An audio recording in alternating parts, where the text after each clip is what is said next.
क्या किसी की हस्ती बस्ती दुनिया को नजर लगने में देर लगती है या फिर खुशियां हमेशा अधूरे ख्वाबों की कीमत मांगती हैं। ड्रामा रहमत की कहानी ऐसे मोड़ पर है जहां एक तरफ बारी और परीशे की जिंदगी में मोहब्बत के रंग भरे जा रहे हैं और दूसरी तरफ अलीज़े की दुनिया अंधेरों में डूबती हुई नजर आ रही है। परीशे शादी पर जाने के लिए तैयार हो रही थी। जब वो काला लिबास पहनकर बारी के सामने आती है तो बारी जैसे सब कुछ भूल कर इसे ही देखता रह जाता है। बारी के चेहरे पर एक ऐसी चमक थी जो उसने पहले अपने चेहरे पर कभी महसूस नहीं की थी। वो परीशे को देखकर पलकें झपकना ही भूल गया था। बारी ने बड़े प्यार से परीशे की नज़र उतारी और कहा कि परीशे, आज तुम इतनी खूबसूरत लग रही हो ना कि मेरा दिल चाह रहा है कि शादी पर जाने का इरादा ही बदल दूं। बारी को डर था कि कहीं परीशे को इसकी ही नज़र न लग जाए और उसने मजाक में कहा कि छोड़ो, आप तो कह रहे थे कि हम शादी पर जा रहे हैं। हाँ, पहले कह रहे थे कि हमें देर हो रही है, जल्दी कर लो, और अब खुद ही कह रहे हैं कि अब हम कहीं नहीं जा रहे। परीशे ने खुद को परीशे बहुत खुशकिस्मत समझ रही थी कि उसको बारी जैसा शौहर मिला था। रास्ते में बारी ने उसको गजरे भी लेके दिए और आइसक्रीम भी खिलाई। दोनों अपनी ज़िंदगी के खूबसूरत तरीन लम्हों को एंजॉय कर रहे थे। मगर जहाँ एक तरफ दोनों खुश थे, वहीं अलीज़े दुखों का पहाड़ टूट पड़ा था। अलीज़े जो बड़ी पूरी उम्मीद थी, उसको इस बात का इंतज़ार था कि शायद वो अपने पैरों पर खड़ी हो जाएगी, और ज़ोहेब को भी इस बात की बड़ी उम्मीद थी कि अलीज़े ठीक हो जाएगी। और उसके सारे सपने चकनाचूर होते हुए नज़र आ रहे थे। ज़ोहेब डॉक्टर के पास गया तो डॉक्टर ने साफ कह दिया कि अलीज़े का अब ज़्यादा इलाज मुमकिन नहीं है। डॉक्टर ने बताया कि अलीज़े बहुत ज़्यादा तकलीफ़ और ट्रीटमेंट बर्दाश्त कर चुकी है, अब इससे ज़्यादा कुछ नहीं हो सकता। अब कोई मौजज़ा ही हो सकता है कि वो अपने पैरों पर चलना शुरू कर दे।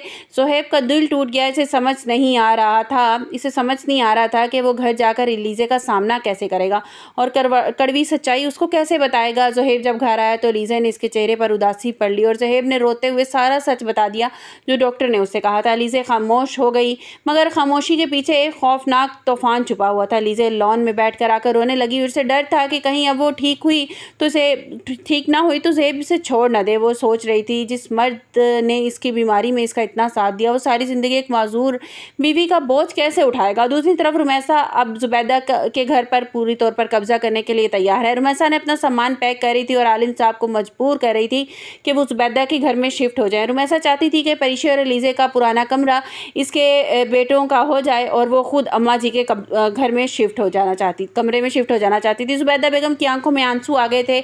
इसने देखा कि जब रुमैसा अम्मी जान के कमरे में ज़ुबैदा के लिए वो सिर्फ एक कमरा ही नहीं था, बल्कि वहाँ पे वो अम्मा जी को महसूस करती थी जहाँ वो इबादत किया करती थी। ज़ुबैदा जानती थी कि आलिम साहब और रुमैसा के इशारों पर नाच रहे हैं। वो अब कुछ भी नहीं करेंगे, बल्कि इनका साथ कभी भी नहीं देंगे। परीशा ने जब ज़ूबिया से पता चला कि सौतेली माँ जो रुमैसा है उसने वो घर में घुस आई है तो वो गुस्से से तिलमिला उठी। बारी ने परीशा को परेशान देखा तो वजह पूछी तो परीशा ने रोते हुए बता दिया कि घर के हालात कैसे चल रहे हैं। बारी दिल में बहुत ज़्यादा परेशान था। उसको इस बात का मलाल था, इस बात का दुख था कि वो उसकी परीशा की माँ की मदद नहीं कर सका। परीशा को अब एहसास हो रहा था। वो जानती थी कि उसकी खुददार माँ कभी भी किसी पर बोझ बनना पसंद नहीं करेगी। उधर अलीज़े ज़ोहेब की ज़िंदगी से निकलने का सोच रही थी। वो सोच रही थी कि मैं अगर ज़ोहेब की ज़िंदगी से निकल जाऊँ तो इसकी ज़िंदगी में खुशियाँ वापस आ जाएंगी। ज़ोहेब बहुत अच्छा लड़का है, वो मुझ जैसी अपाहिज लड़की को डिज़र्व नहीं करता।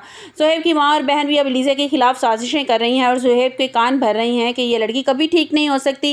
रुमैसा आलिम साहब को उकसा रही है, ज़ुबैदा अब तुम पर कड़ी नज़र रखेगी। इतना यह है कि क्या आलिम साहब जो हैं वो हर बात में रुमैसा का ही साथ देंगे या वो कभी ज़ुबैदा का भी साथ दे पाएंगे या उसे रुमैसा को ये बात समझा पाएंगे कि अम्मा जी यहाँ पे इबादत किया करती थी और इस जगह को तुम ज़ुबैदा के लिए छोड़ दो या रहने दो उसके लिए। और रुमैसा किसी की सुनती तो है नहीं, और मेरे ख्याल में तो उनके बेटों के जो हैं, काशिफ जो बड़ा बेटा स्पेशली है, वो तो जिस तरह के जुए के चक्करों में पड़ गया है, उसका सारा राज जो है वो अब ज़ुबैदा के सामने खुलने वाला है, सारी हकीकत खुलने वाली है। और दूसरी तरफ रुमैसा जौन सी है वो बहुत जल भुन रही है जैसे वो देखती है कि किस तरह से बारी जो है वो परीशा से मोहब्बत करता है, उसका ख्याल रखता है और उससे बड़ा वो जलती है इस बात से कि इसकी बेटियां जो हैं वो कहाँ किस्मत लिखवा के आई हैं जो इतने अच्छे इतने अमीर घर के इसको दामाद मिल जाते हैं। अब देखना ये है कि क्या जो है वो ज़ुबैदा बेगम वो इसी घर में रहेंगी या रुमैसा उनको इस घर से निकाल देगी। मेरे ख्याल में तो वो बहुत जल्द निकाल देगी। वो इसी उससे आई है, उसके साथ वो कभी भी नहीं रह सकती, कभी बन सकती नहीं उनकी।